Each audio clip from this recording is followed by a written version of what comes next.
The full text measures 24, 550 characters, 4, 597 plus 4, 577 plus 7, 945 plus 7, 430 plus paragraph joins, within the 24:00:27:00 range. I'll add a short sourced paragraph and 2 more isolated impact lines to land comfortably mid-range, 25:100, and meet the impact sentence count. Here is the final script. Most people picture the flood as the clean ending of the giants, erased, drowned with the rest of corrupted flesh. The truth is stranger. The same Hebrew scriptures that record their destruction also record their return, and this is the story of how the Rephaim, the giants, walked the earth again after the waters fell. Put it in perspective. The book of Genesis spends its opening chapters racing toward a single verdict. The earth was filled with violence, and a flood would wash the slate clean. Every living thing that breathed the breath of life died, except 8 souls sealed inside a wooden ark. That was the design, a reset. And yet buried in that same scroll, one line refuses to close the door. There were giants in the earth in those days, reads Genesis chapter 6, verse 4, and also after that. 4 words that rabbis, historians, and translators have argued over for more than 2,000 years, and also after that. Hold that thought, because a second mystery is already waiting.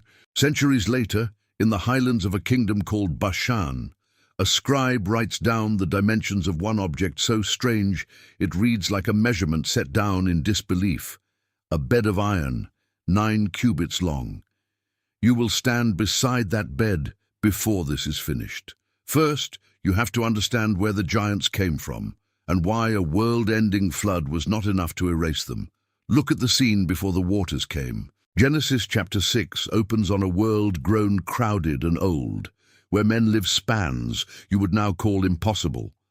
Methuselah reached 969 years. Lamech lived 777.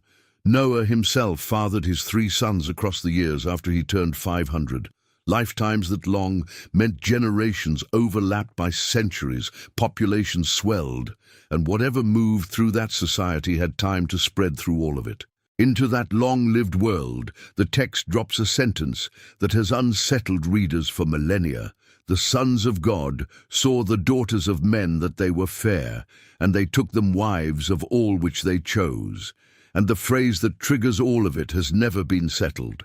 The sons of God, in Hebrew Bene Ha-Elohim, has carried 3 competing readings across 2,000 years.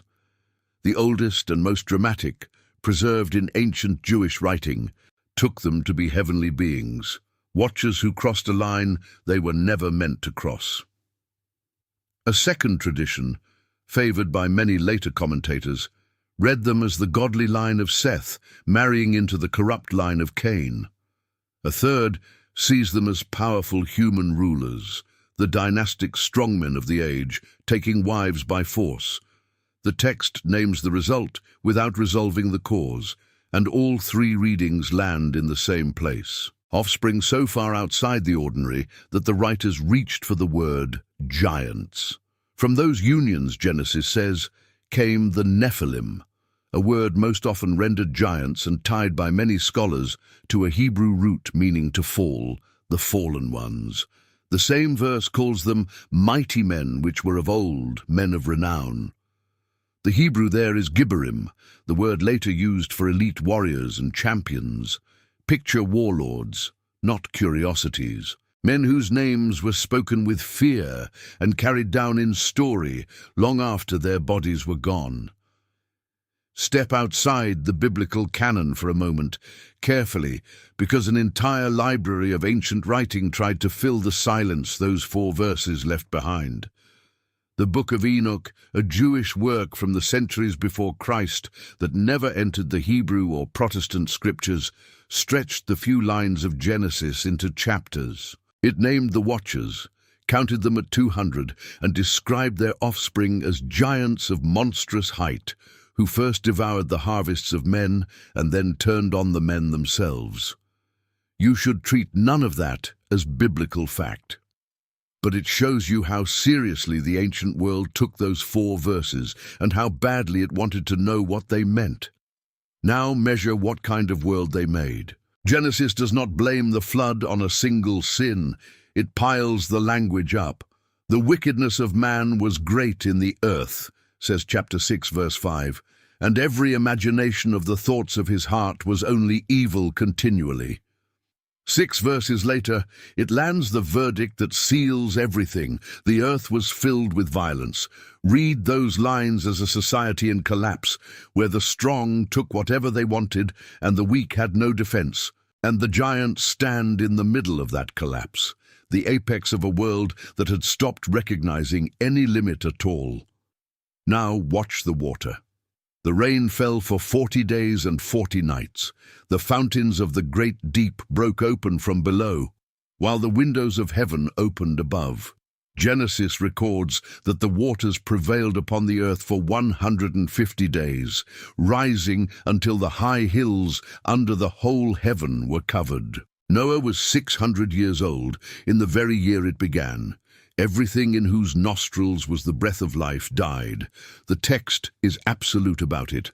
All flesh that moved upon the earth perished, from the birds to the cattle to every creeping thing and every man. 8 people stepped off that ark, more than a year later, onto a drowned and silent world. Noah, his wife, his 3 sons, and their 3 wives.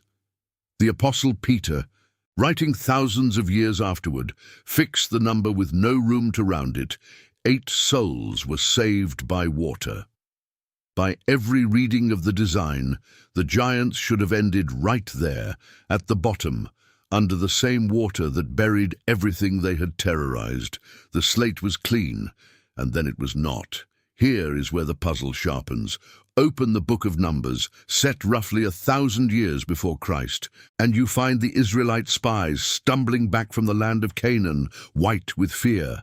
And there we saw the giants. They report in Numbers chapter 13, verse 33, the sons of Anak, which come of the giants, and we were in our own sight as grasshoppers, and so we were in their sight. Grasshoppers, grown men, hardened by generations of slavery and a desert crossing, describing themselves as insects beside what they had seen. These were not creatures from before the flood. This was many centuries after the waters had receded. The giants were back, and they were holding the land Israel had been sent to take. Examine the explanations, because the text itself plants the seed. Genesis chapter 6, verse 4 does not say the giants existed only in those days. It says deliberately, in those days, and also after that. Scholars and rabbinic commentators have offered 3 main readings, and you should hold each one at the distance it deserves. The first is genetic, that whatever produced the giants the first time was carried through the flood inside the ark, most likely through the bloodline of one of the 3 wives, and surfaced again in later generations. The second is recurrence, that the same corruption described before the flood simply happened a second time, independently after it. The third treats the later giants as ordinary peoples of unusual height and fearsome reputation, remembered and magnified in the language of legend. The Bible states the fact of their return plainly. It does not hand you the mechanism. That gap is exactly where the argument has lived for 2 millennia. And the giants are not only a Hebrew memory. Dig into the clay tablets unearthed at Ugarit, an ancient city on the Syrian coast destroyed around 1200 before Christ, and you find a word that stops Hebrew scholars cold. Raphium, the same consonants that stand behind Rephaim. In those Canaanite texts, the Rephaim are revered ancestral figures, mighty dead kings and heroes summoned at royal feasts. Whatever the exact relationship, the name was not invented by Israel. It was already old, already loaded, already attached to legendary beings of power across the whole region, long before the spies ever set foot in Canaan. Follow the names, because the giants after the flood do not appear as one people. They appear as many. The Hebrew scriptures scatter them across the map under at least half a dozen labels: the Rephaim, the Emim, the Zamzumim, the Anakim, the Avim, and still the Nephilim. In Genesis chapter 14, verse 5, a coalition of 4 eastern kings marches west and strikes the Rephaim in Ashtaroth Karnaim, the Zuzim in Ham, and the Emim in Shaveh Kiriathaim. That is a war report, dated generations after the flood, and the giants are not a memory in it. They are armies holding fortified cities, strong enough to be worth the march. Notice even the word you are using. The English giant does not come from Hebrew at all. It travels in from the Greek gigantes, the term the translators of the Septuagint chose, more than 2 centuries before Christ, when they had to carry both Nephilim and Rephaim into Greek for a wider world. Behind that one English word sit at least 4 different Hebrew terms, each with its own shade of meaning, and all of them pointing at the same unsettling category. People who did not fit the normal scale of men. Measure the spread of it. The book of Deuteronomy, recapping the conquest, pauses again and again to note where the giants had lived. The Moabites, it explains in chapter 2, found a people already in their land called the Emim, a people great and many and tall as the Anakims, which also were accounted giants as the Anakims. The Ammonites called their own giants the Zamzumim, and a people great and many and tall. Different nations, different languages, the same recurring report, tall, many, and there first. And the prophet Amos, generations later, reaches back to describe the Amorites in words that strain the imagination in chapter 2, verse 9, a people whose height was like the height of the cedars, and he was strong as the oaks. The cedars of Lebanon rise to 40 meters, the height of a 13-story building. The land, by every account, was salted with men no one wanted to fight. Settle on one family in particular because it has a face and a city. The Anakim took their name from Anak, and behind Anak stood a man the text calls Arba, named in Joshua chapter 14, verse 15 as a great man among the Anakims. His name was stamped onto the ground itself. Hebron's older name was Kiriath Arba, the city of Arba. Anak's 3 sons are listed by name, Sheshai, Ahiman, and Talmai, the way you would list a dynasty. The word Anak itself carries the sense of long-necked, the tall ones. These were not rumors. They were a known house in a known city with named sons, and the whole nation of Israel was about to walk straight into them. And above all of them stands Og. Of all the names, one man is singled out as the last of his kind, and his story carries you straight back to that bed of iron. Deuteronomy chapter 3, verse 11, states it without flourish. Only Og, king of Bashan, remained of the remnant of giants. And then it records, for any reader who might have doubted, that his bedstead was a bedstead of iron, kept in Rabbath of the children of Ammon, 9 cubits long and 4 cubits wide, measured by the cubit of an ordinary man. Stand beside that measurement. A cubit, by the cubit of a man, ran roughly 45 centimeters, about 18 inches, the length of a forearm from elbow to fingertip. 9 cubits is just over 4 meters, close to 13 feet. 4 cubits is about 1.8 meters across. Picture a bed longer than a mid-size car and nearly half as wide as it is long. Even allowing that the iron frame ran larger than the man it was built for, the scribe recorded it as a public marvel, a relic kept on display in the Ammonite capital, the kind of object a people preserves precisely because nothing else like it exists. Now widen the lens to the land Og ruled, because the ground there keeps its own strange testimony. Bashan, the highland region east of the Sea of Galilee, known today as the Golan Heights and the Hauran, is one of the most megalith-dense landscapes in the entire ancient Near East.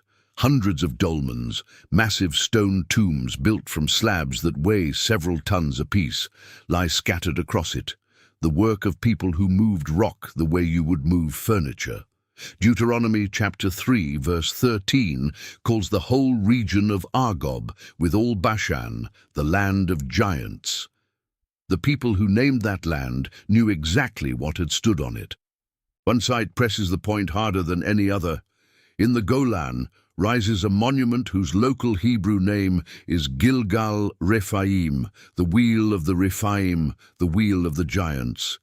Picture 5 concentric rings of unworked basalt, the outermost ring roughly 156 meters across, wider than the length of an American football field, built from an estimated 40,000 tons of stone. Archaeologists date its construction to around the 3rd millennium before Christ, deep in the early Bronze Age, older than most of the pyramids you could name. Nobody knows for certain who raised it or how or why, but the people who later lived beside it did not name it for kings or for priests or for gods. They named it for the giants. Stone remembers what scrolls forget. Watch how Og's story ends, because it is brutal. When Israel approached Bashan, Og came out to meet them at a place called Edrei with his entire army, choosing open battle over the safety of his walls. Deuteronomy chapter 3 describes the aftermath without softening a single line. Israel took 60 fortified cities in the region of Argob alone, all of them fenced with high walls, gates and bars, besides a great many unwalled towns.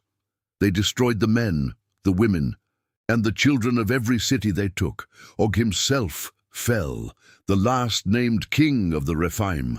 The man whose bed became a monument went down with his whole kingdom, and one entire branch of the giants was wiped from the highlands in a single campaign. The book of Numbers tells the same battle from the front line in chapter 21. Og came out against Israel with all his people to the fight at Edrei, and the command given was total, to leave him none remaining. Keep the timing in mind. This was the Bronze Age grinding into the Iron Age, an era when iron was still rare enough to be worth writing down, which is exactly why a single iron bed could be remembered for centuries. A king who slept on iron in that age was displaying power the way a modern ruler displays a fleet. He lost all of it in an afternoon. But the most expensive encounter with the giants cost Israel something it could never rebuild. Go back to those spies. 12 men were sent into Canaan, one chosen from each tribe, to scout the land and bring back word. They walked it for 40 days, the length and breadth of it. 10 of them came back broken by what they had seen around Hebron, the city of Arba, where the 3 sons of Anak still held the high ground.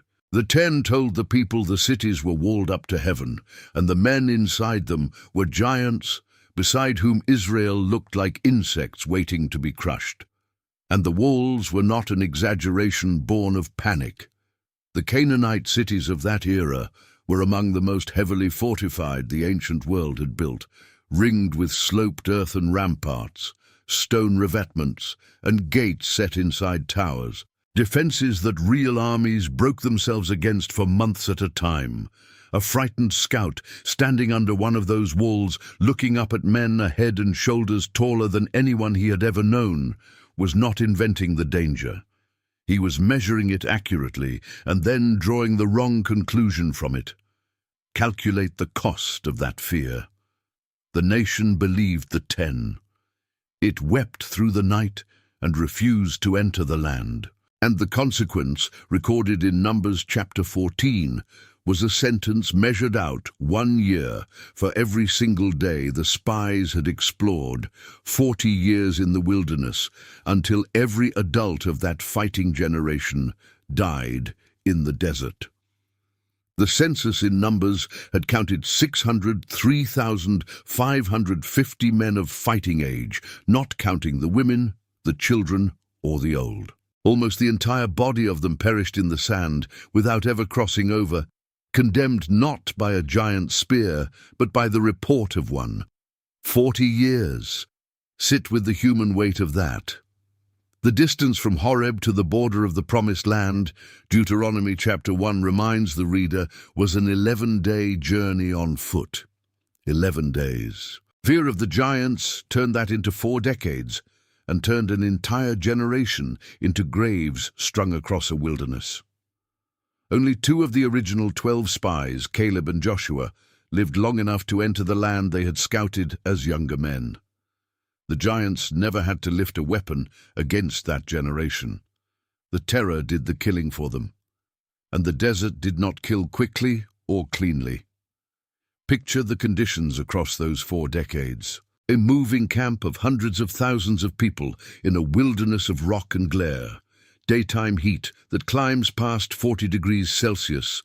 Water that had to be found before it ran out. And a diet the people themselves described as monotonous to the edge of despair. Every burial was one more repetition of the same verdict. Lay the arithmetic out and it turns cold. For the better part of 600,000 fighting men to die across 40 years means an average near 15,000 deaths a year. More than 40 graves opened on an ordinary day. Every day for a generation, all of it tracing back to one report about giants. Trace the campaign that finally cleared them.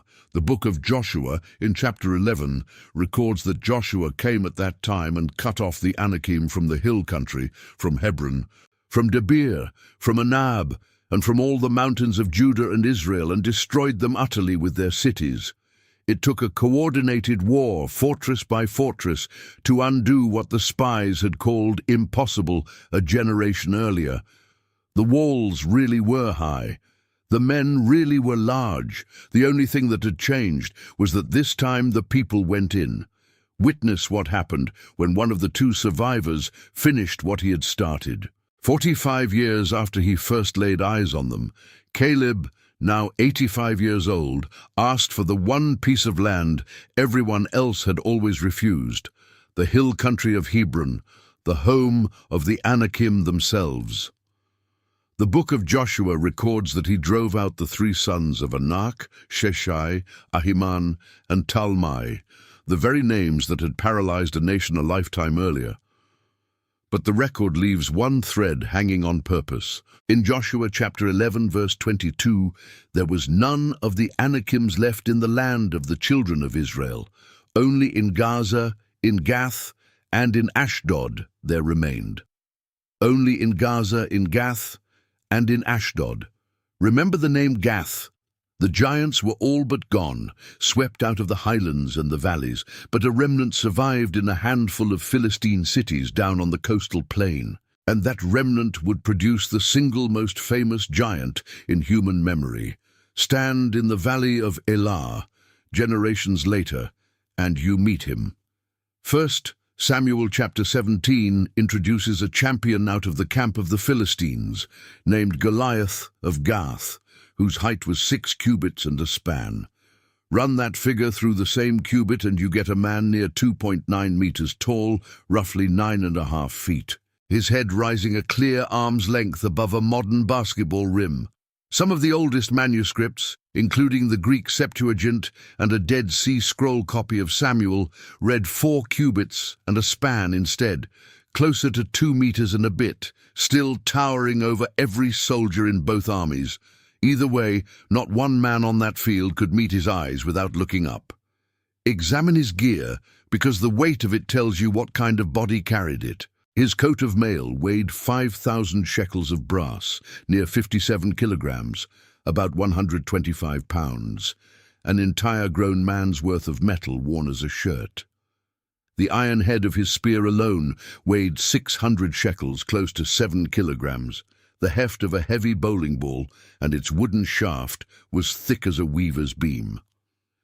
No ordinary soldier could have carried that load into the field, let alone fought beneath it. Picture the standoff itself.